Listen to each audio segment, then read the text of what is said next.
Quick reading for February the 15th to February the 16th, Sagittarius. We have the Ten of Cups, the Two of Pentacles, and the Chariot. Siguro pinag-iisipan natin, mahal pa ba ako nitong person na to? Bakit walang ginawa sa akin ng Valentine's Day?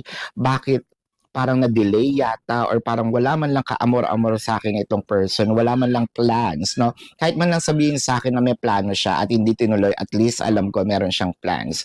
Yes, your person might be very busy with their personal lives, but then again, huli man daw at magaling.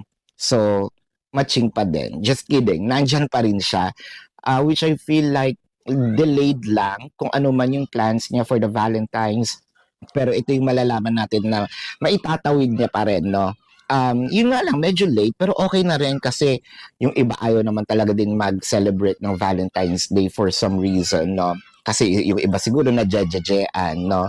Or yung iba parang sabi, ang dami naman pupunta dyan, kasi ibang araw na lang tayo, no? So, gagawin pa rin naman ito. This is your quick reading for February the 15th to February the 16th, Sagittarius. My name is Daphne, but spirit calls me back.